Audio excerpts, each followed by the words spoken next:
Hello, everybody. Welcome to the GM Sports Report, your weekly podcast on all things sports where every play counts. I'm Grant, and I'm here with my co host Mason as we get ready to cover the latest news, headlines, and upcoming events going on in the sports world. Make sure to like, comment, and subscribe to see all things GM Sports Report. Mason, how are you doing today? I'm doing great, Grant. How are you? I'm doing good, man.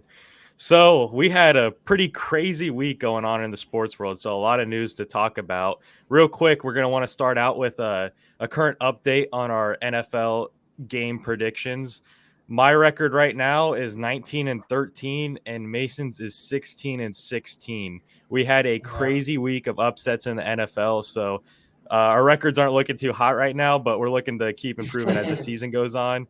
Make sure to Yeah. check out our Instagram and TikTok at GM Sports Report to see our weekly game predictions for the NFL. And yeah, like I said, a lot of upsets happened. But Mhm. Mason, what is your hot take in the sports world going into this week? Okay, so we saw how hot the Saints were this week against the Cowboys, and as a Giants fan, I love to see it. Um, my hot take is that the Saints have the power to win the NFC South. Hmm, I think I I can think see it. that after how they've been playing these past 2 weeks, I'm not too sure if that's too much of a hot take, just because Right. it's it's a tough division now. It's them, the Bucks, and Falcons looked amazing last night against the Eagles. So it's really up for grabs right now. There's really no set team that I see is like, okay, that team is going to win this division. So Right. I think that the Saints can win it. That's a good take. That's a good take. My hot take of the week is that when Arizona Cardinals are clicking on all cylinders, they are a top 10 offense in the league. Now, this past week they played the Rams and they won 41-10 in a big win. Kyler Murray had 266 yards for 3 touchdowns. James Conner, the running back, had 21 carries for 122 yards and a touchdown. And obviously, as everyone knows, and fantasy owners I'm sure are happy about, Marvin Harrison Jr. had 4 receptions for 130 yards Yeah. and 2 touchdowns. But also, Trey McBride, the tight end, who's one of the most underrated tight ends in the league, might I add, had 6 receptions for 67 yards. So they looked like an offense that was firing on all cylinders. They had a great run game. They had a great passing game. Kyler Murray's looked great these first 2 weeks. So that's my hot take. When Arizona's clicking, they are a top 10 offense in the league. I like it. I like it. Yep. All right, so sticking with a lot of the news that is going on, we're going to head straight into the NFL news that happened this past week. Starting off with probably the biggest headline from last week is that Tua Tagovailoa has suffered another concussion. The latest reports had said that he has no plans on retiring and that he is meeting with a neurologist this week. Mason, what do you think about the whole situation? A lot of people seem to think he should retire. Where do you stand on this whole Tua Tagovailoa situation? I think it's a very touchy subject for Tua.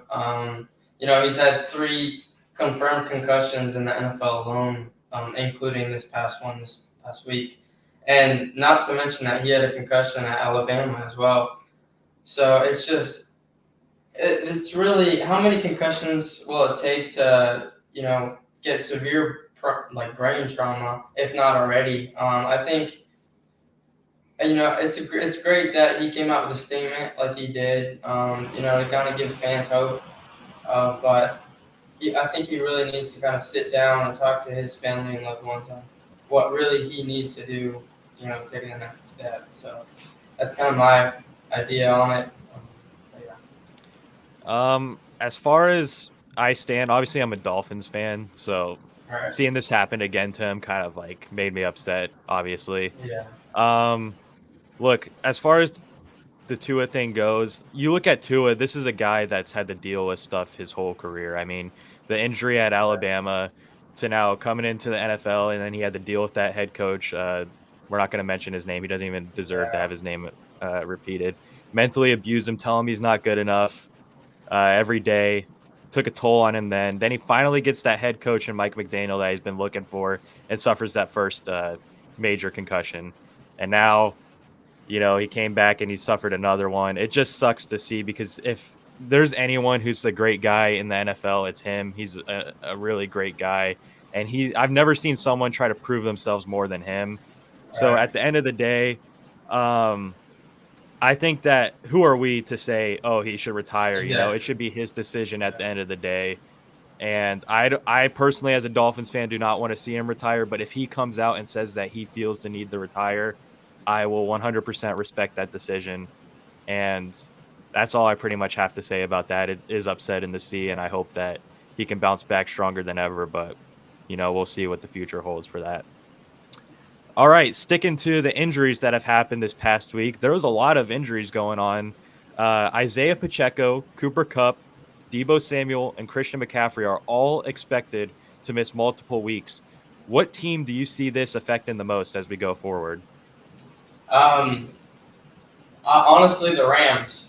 I think the Rams have the biggest blow when it comes to the injuries because both of their go-to guys on at receiver, Puka Nacua and Cooper Kupp, they're down, and who knows when they're going to come back. So, well, hopefully they can figure something out. Defense steps up. Matthew Stafford, he's been in the league for a long time, so I think he can work around with what he's got. But I think the Rams are definitely, not where they want to be as far as health and things like that.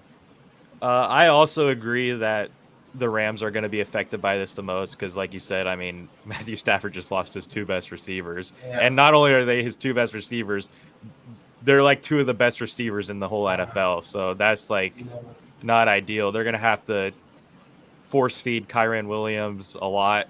And I don't know, the offense isn't going to look that good, I don't think, for their future. But also, I do think that the 49ers are going to be affected a lot because you lose McCaffrey, you lose Debo. Those are two of like your biggest pieces on offense, probably your biggest pieces on offense. And they just came off a very upsetting loss against Minnesota. So I think they should start worrying too. Go ahead. It's another thing is Ayuk got his contract, but he hasn't shown why he's deserved it yet this season, at least. That first week against the Jets, he had that would have been an amazing touchdown, and he's missed all that time. Right. As I saw in the Manicast, Peyton Manning was, kind of grilling him, saying, "Yeah, this is why you should have gone through training camp and stuff like that." But they're just as much up there as the Rams are. So. Yeah, we're gonna have to see Ayuk bounce back and play a lot better than he's been playing for sure. All right, so on week 2, the 1 p.m. games, there was the only 10-game slate of the season, and let me tell you, that was full of all kinds of crazy upsets. The Saints blew out the Cowboys 44-19. The Vikings beat the 49ers, as I just said, 23-17. Browns beat the Jags. A lot of people had the Browns written off 18-13. And the Raiders beat the Ravens 26-23. And also the Buccaneers, not my Buccaneers, but Baker Mayfield beat the Lions 20-16. Which team shocked you the most this week out of all these upsets and crazy games that happened this week? I'm going to have to go with the Raiders. I think after that Ravens-Chiefs game in week 1, everyone's like, okay, yeah, cool. Ravens are down 0-1. They're going to bounce back and kill the Raiders. But that, as we saw, was not the case. Gardner Minshew went 30 for 38, 79% completion percentage, and 276 yards and an interception, as well as the go-ahead touchdown. So he put up some pretty good numbers against that Ravens defense, with Devontae Adams putting up 9 receptions, 110 yards, and a touchdown.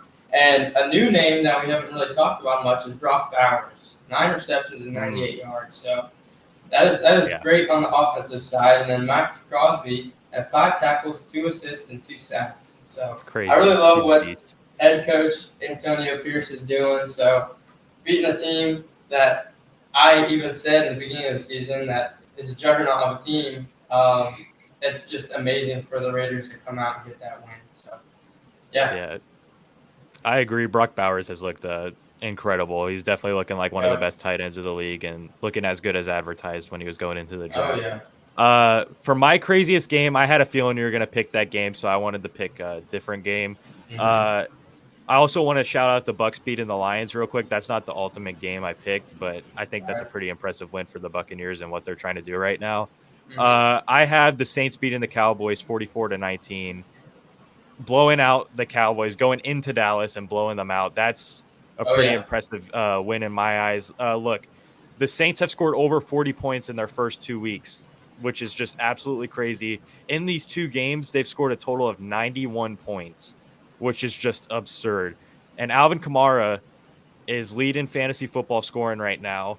And he his last game, he had 198 rushing yards, 92 receiving yard, 92 receiving yards, 5 total touchdowns and 4 rushing, 1 receiving. That's for the whole season. Sorry, not just this last week. Uh, Yeah.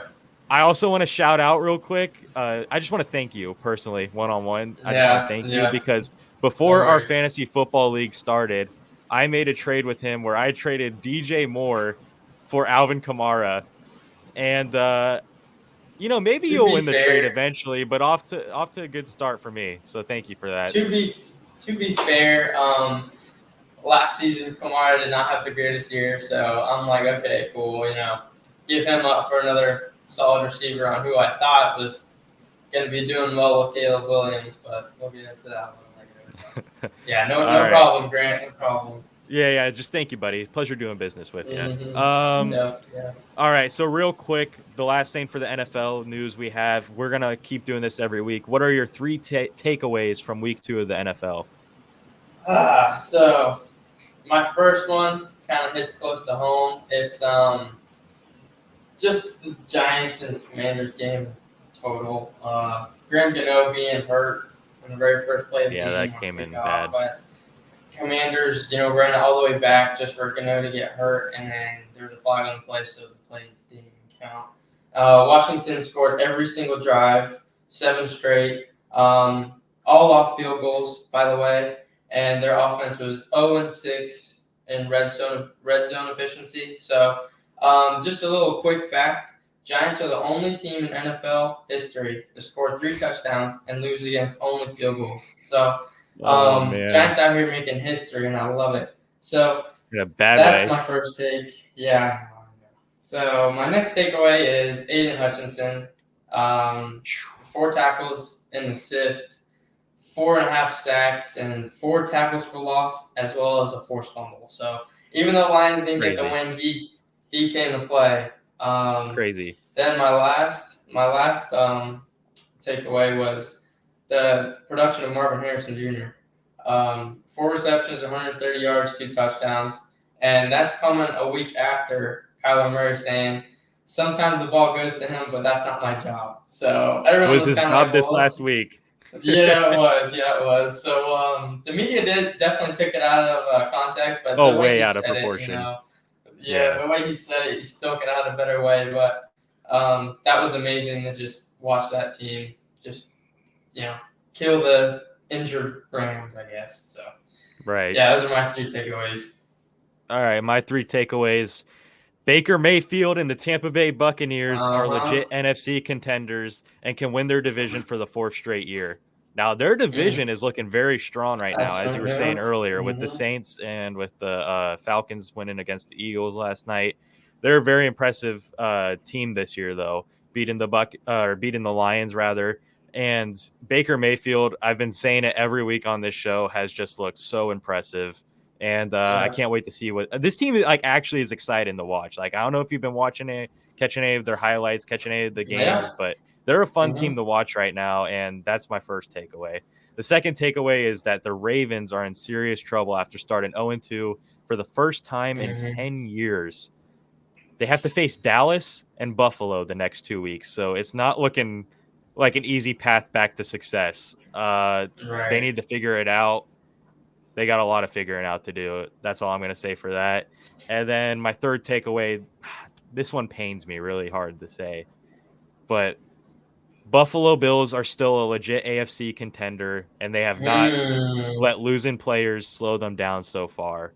Um, you and me on the first episode went on this rant about how the Bills are going to struggle this year. So I feel like we have to Yeah. own up to it and prove that, we can admit that we were wrong.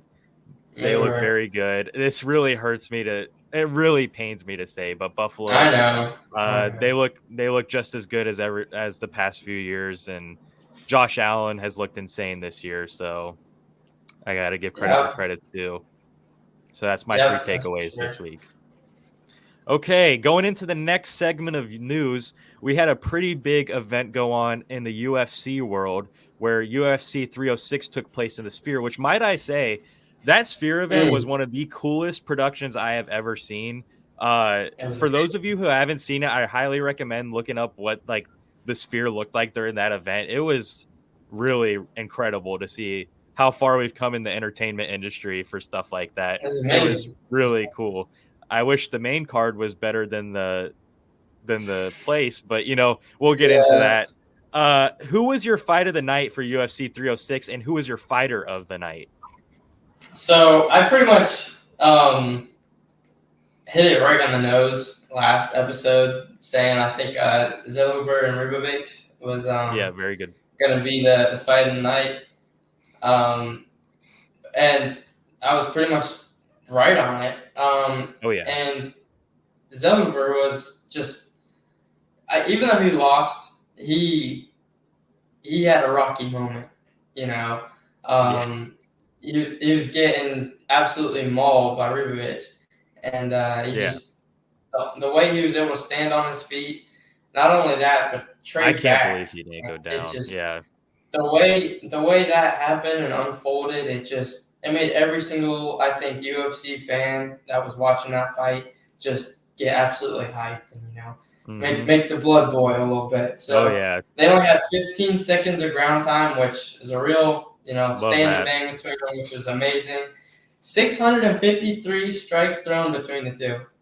It's so So crazy. they And were about literally, 150 of those were from Esteban Ribovics in that third round oh barrage that he God, threw. yep, yep. So they were trading, and it was a real rock and sock 'em kind of fight, and Right.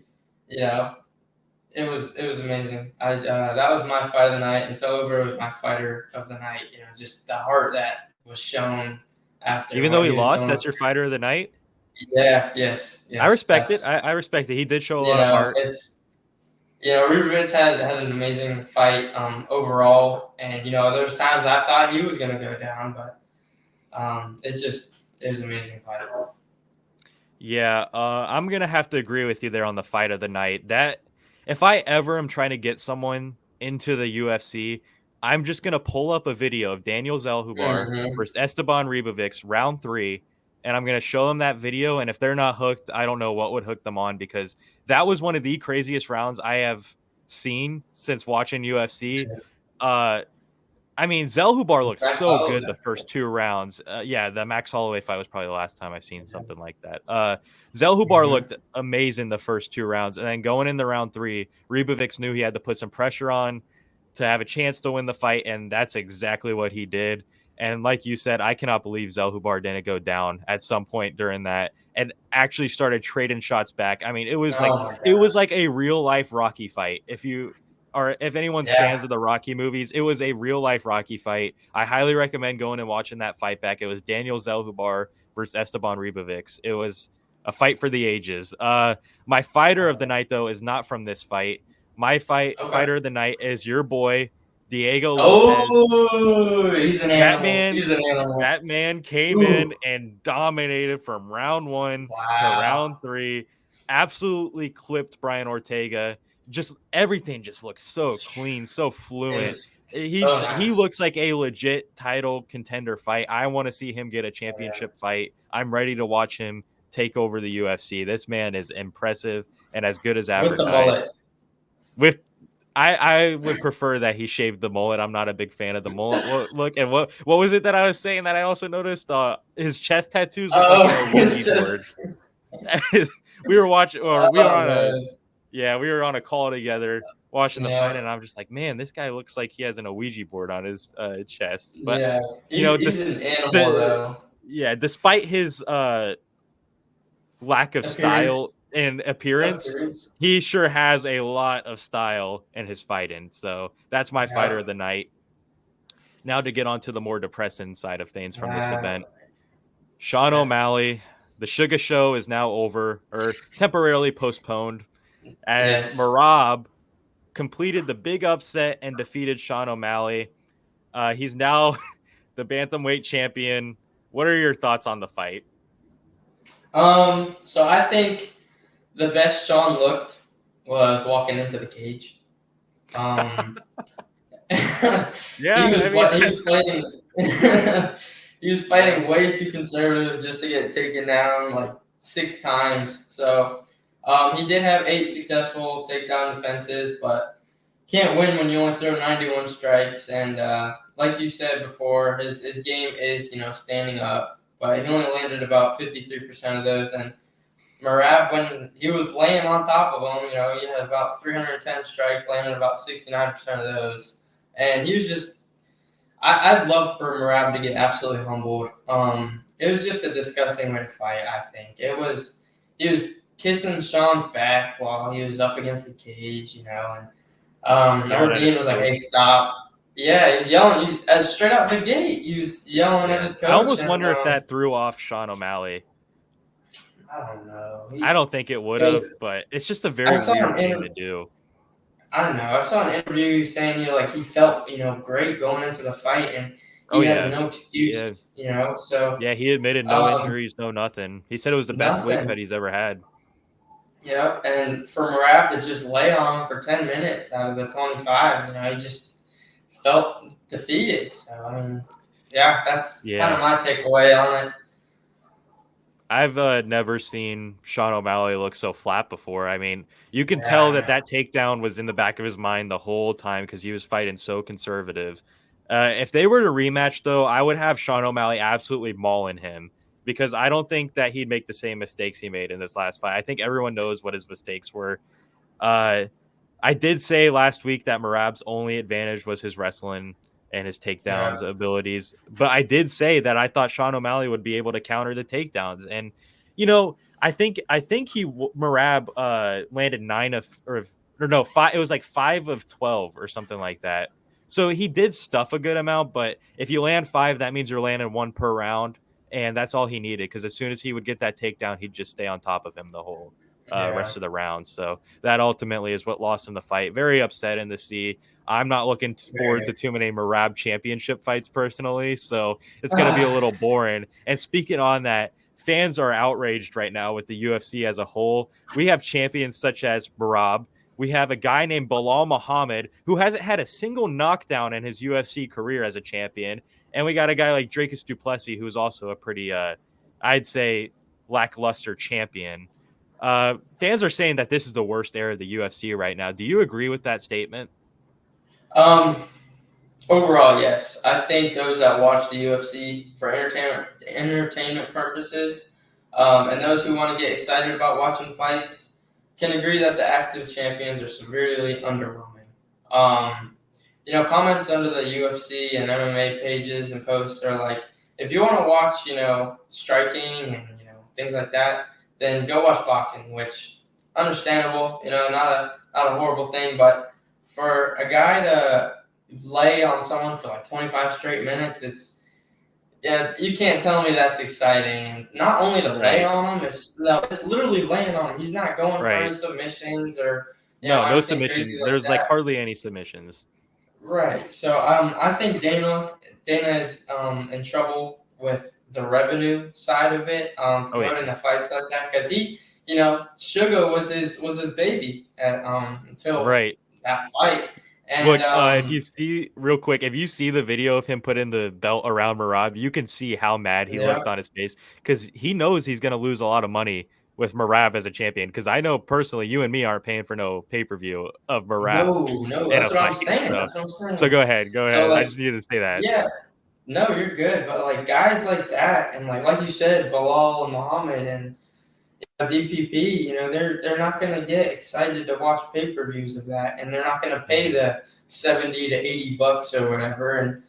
And I think we were talking last night. The only fight that we're excited for upcoming is the Max Holloway to Poirier fight, which, Right, don't get me wrong, is going to be an amazing fight, and we're probably going to end up paying that pay per view. But right. the others, That I don't see it. I just don't see it. So I think the UFC is in trouble, but there's going to be a lot of haters kind of going against what we're saying as far as, well, that's part of that mixed martial arts, but, Look, we'll see. We'll see.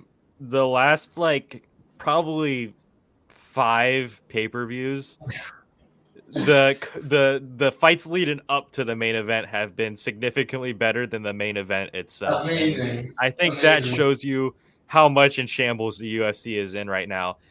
These MMA fans that say like, oh, if you don't like wrestling, go watch boxing.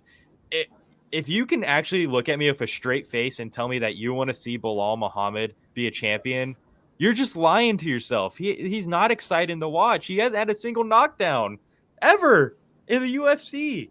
It's not fun to watch. I mean, Marab, Bilal Muhammad, and Dracus du Plessis. These guys should not be champions. They're not like Dracus du Plessis outcut. He actually has beaten some tough Right. opponents, and Yeah. but like Bilal and Marab, those guys are just not fun to watch. And I do think that this is a No. pretty bad era of the UFC. Like you said, the fans that are saying like, oh, if you want to watch striking, go watch boxing or kickboxing. I don't mind watching wrestling when there's actual submission attempts, when there's actual like action, when there's actual ground and pound. The ground and pound that was happening in this O'Malley and Marab fight was the equivalent of me taking a pillow and just knocking you over the head with it over and over again. Because if you look at Sean's face, there wasn't a single cut, there wasn't a single No. scratch, no bloody nose, no bruising, nothing. And Marab was actually the one who had been cut up in that fight. So I don't mind wrestling when there's actual active wrestling. You know what I mean? And I don't mind the takedowns even, but it's after the takedowns, something needs to be happening while they're on the ground. And I just didn't feel like that's what was going on. I didn't feel like that's what was going on in the Bilal versus Leon fight. And I feel like right now, at this state of the UFC, for as it stands right now, if you know how to take someone down, you have a chance to be a champion, is basically what it seems like at this point. And I don't personally enjoy that. So And to that's add where I on that stand real on that. quick, Joe Rogan and the guys that were commentating, Anik and all those guys, they were grilling Herb Dean for saying the word. I know. Well, meanwhile, Marab is, I cannot stress this enough. He was laying on him the whole time. Yeah, he Laying found on out he was stronger than O'Malley and just laid on top of him. Just held him. Yep. And it's something needs to be done with this control time, because Oh, yeah. it's way too overpowered as far as the point systems. It's like a glitch in a Takedowns, video game. Yeah. Takedowns, completely understand. Cool. Yeah, that's fine. But it's It's what what you comes do after it. Right. Exactly what we've been saying. But we can go on about this for a long time. I know. We're gonna have to cut into the next. Yeah, but that's just. Look, as far as UFC 306 goes, as I said, the Sphere was super impressive. But what was really upsetting is that the first 3 fights on the main card were better than the co-main and the main event. And that's how it's been in the UFC for the last 5 or 6 pay-per-views. So they have a lot of figuring out to do. I think Dana White's in for a humbling experience as far as losing some money is going to go. So that's all we got to say for UFC news. Headed on to the next news topic, we're going to head into college football. A new list of betting odds came out this past week, and the new favorite to win the Heisman is Cam Ward, the quarterback for the Miami Hurricanes, at a plus 500. Do you agree with this? Who is your early prediction to win the Heisman so far? So, as we were saying earlier in our podcast, like the first day, our first podcast actually, we were asking if Travis Hunter was a lock. Right. The worst part about that is that he needs somebody to throw him the ball. Right. If he just was able to do it all on his own, yes, 100%. But I'm gonna kind of sway towards your way. But Cam Ward, I think, is leading, or my Heisman prediction so far. Just 73% completion percentage, and 1,000 yards and 35. 11 touchdowns and 1 passing interception, but 209.3 quarterback rating. But he's doing well. So I think he's my Heisman prediction right now. Yeah, as far as the Heisman goes, I think it is Cam Ward's to lose right now. He just looks so impressive for the Hurricanes. You just read off all his season stats. If you take a look at his stats from the last game against Ball State, he only played about 2 quarters because he was taken out of 12 minutes left in the third, so didn't really get to play much in the third. But in those basically one half of football, he was 19 of 28 for 346 yards, and he had 5 touchdowns. That is just absurd. I get it's Ball State, but Yeah, like that's so impressive, and he's been impressive this whole season. He's by far looked like the best quarterback in college football in my eyes, and for I think he sure. is for sure the favorite for Heisman as the season stands right now. He's my Heisman lock for right now. Okay, going into the next topic for college football. Your boy, Next well, quarterback. kind of, Yep. yeah, Arch No, Manning I'll claim stepped. him. I'll claim him. I'll claim him. Okay, Arch Manning, your boy, stepped up big after Quinn Ewers went down with an injury, and he led his team to a 56-7 win over UTSA. What do you think of Arch Manning's performance after Quinn Ewers going down? So I love all my Mannings. I love them. Just off of Eli and all his relationships, but um, I think he did amazing. When it was going down, he was ready to step up to the He's plate. ready to go. So He stepped in. yeah, he was. He went 9 for 12, 233 yards, 4 touchdowns, and that's just passing, by the way. Yeah, And then rushing, he went 3 carries, 53 yards and touchdown. So um, I saw people saying, "Well, we got a Manning that can run. We are officially screwed." So I yeah, can't wait to see what he has in store. He's just it's exciting. It's exciting to see a right. Manning, back in action. Yeah, he looked really impressive. Read off the stats there. Those 4 touchdowns, pretty impressive. Not a lot of quarterbacks are ready to mentally prepared to come into a game after the starting quarterback goes down. Hmm. So, big shout out to him being prepared, waiting for his moment, and we'll see what happens in the future. Very impressive so far, though. The last topic for college football is that Georgia was barely able to defeat Kentucky. It was a 13-12 game. Now, should we be more impressed by Kentucky's effort or more concerned about Georgia's production? So I was watching the game, and I can say that Kentucky's defense was absolutely balling. They just Hmm. they were not letting the big plays happen, and that's what Georgia, builds off of. They had Trevor Etienne, he was doing well, but um, they just they couldn't do it. Kirby Smart was absolutely fired up every time the team went to the sideline. You see him just spazzing, throwing his headset all over the place, clipboard. Right. But Kentucky, they're just I can't stress it enough. They came to play and they they showed Georgia's true colors as far as them being human as far as any other team.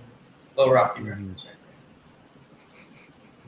A lot of Rocky references today, but there. yeah, I Yeah, think I'm more impressed from Kentucky's effort because obviously no one would have expected them to even like be close with Georgia, and the fact that they almost no, beat them is very impressive. And as far as college football goes, we see upsets all the time. So a win is a win at the end of the day.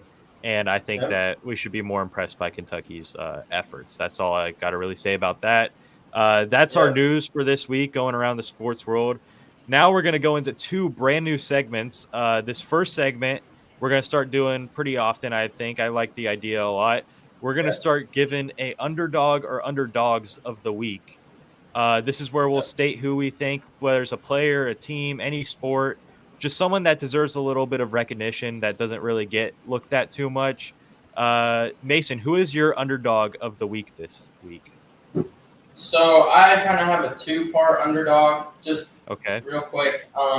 My number one was your fighter of the night, Diego Lopez. Mm, Everyone kind of thought Ortega was gonna come out, and we saw how Diego Lopez came against Dan Ige, and he was just killing it. But yeah. Ortega, everyone knew is like, okay, this is a top 3 ranked fighter in their division, so we'll see how Diego Lopez can do, and he just firing on all cylinders. He had no kind of back down at all. He would knock him down, all right, get up, knock him down again, and it was amazing. Yeah. And my other one is Malik Neighbors. I know the Giants couldn't get the win, but everyone's saying as far as Daniel Jones as quarterback, what numbers can Malik Neighbors put up?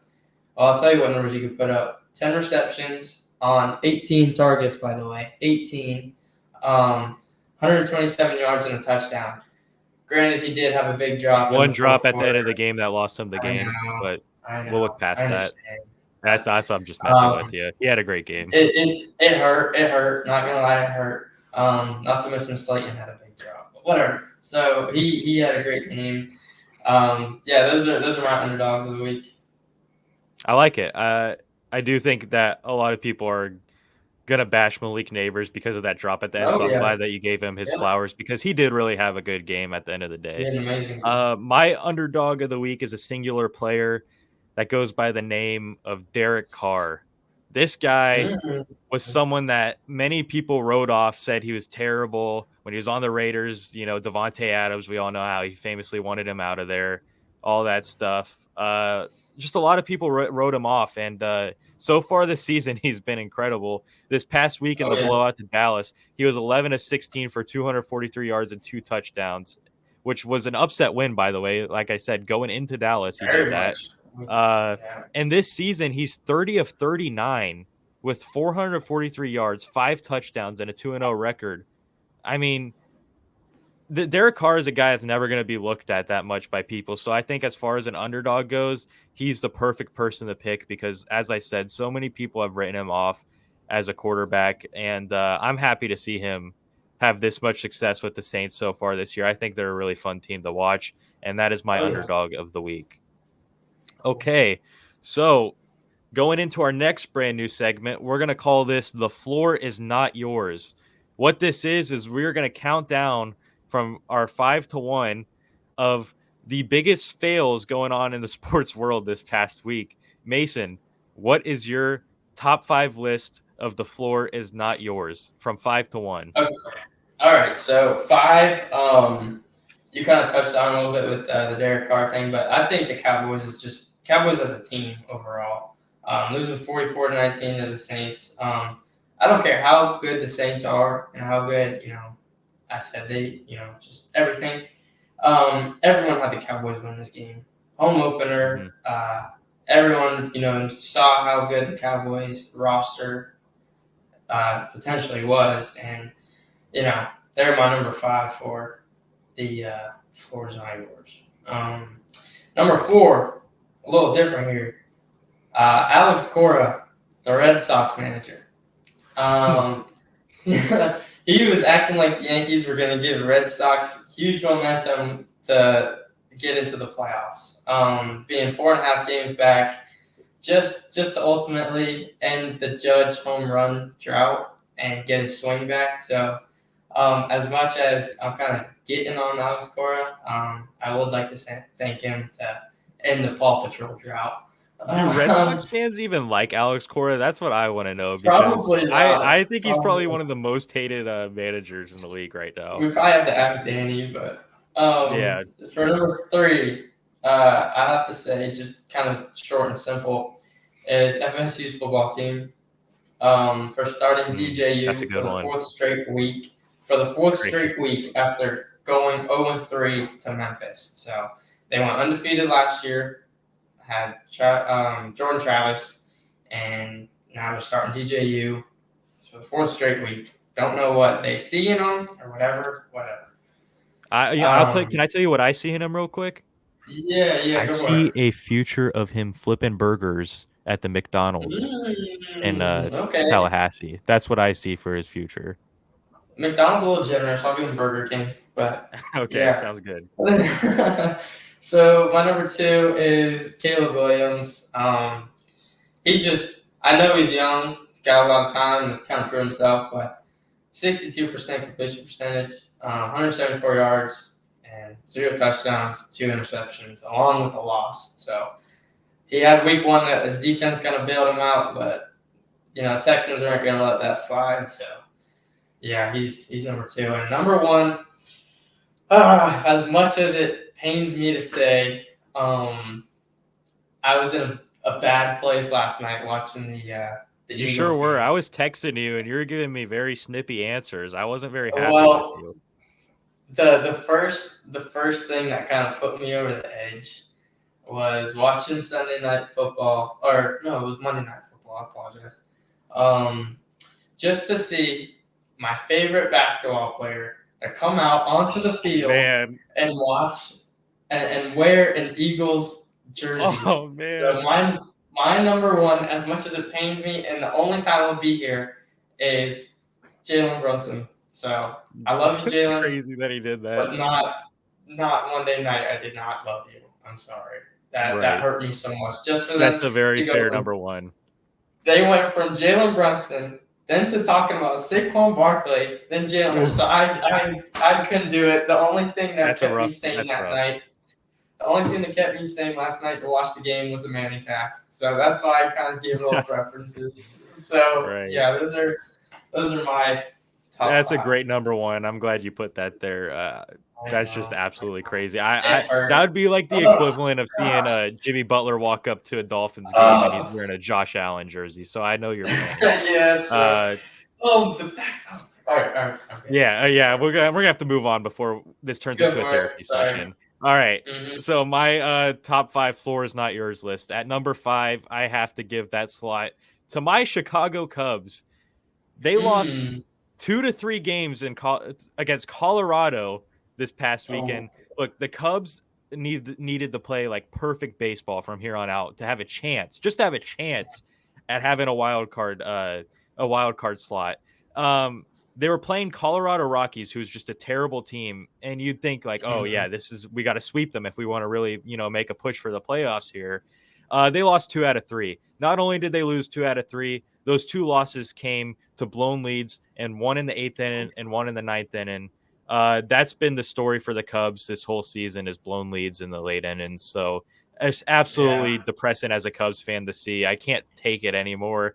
I am just officially just watching Cubs games to see Pete Crow Armstrong keep developing. That is the only thing keeping me sane as far as the Cubs go. So that is number five on my list. They deserve all the hate for losing 2 or 3 to Colorado when they're trying to make a playoff Yeah. push. They're probably not anymore, mind you, because now they need to play Yeah. perfect baseball and they need other teams to play not perfect baseball.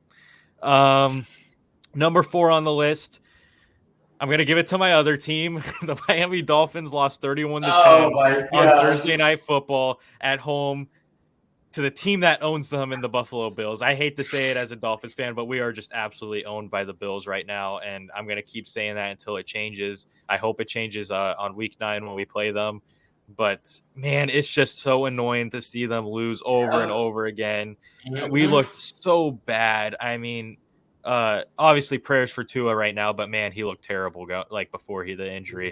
That Yeah. pick six, that pick six made me fall to my knees in disappointment, like Will Levis Oof. in week 1. I fell to my knees, hands over my head Hands on like this. Like, that. what is going on?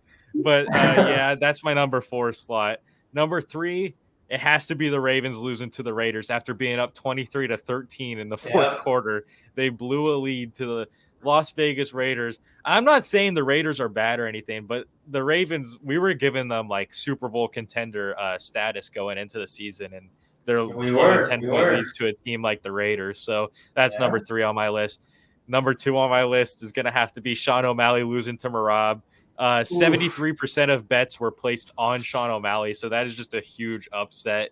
And Oh, man. I'm a huge Sean O'Malley fan, so I'm depressed about it. And I don't want to watch, I'm boycotting bantamweight fights until there's a different champion, personally, as a fan. Um, and number 1 on my list is that Bryce Young this season has been terrible. Now, I wrote this out before the announcement of him being benched, but he Yeah. has only had 245 yards, which is 31st, 0 touchdowns, which Yeah. is also last place, obviously, 3 interceptions, which is tied for 35th, and a QBR of 8.9, which is 31st also. Just absolutely terrible. 8.9. Yeah, I didn't even know it went that low.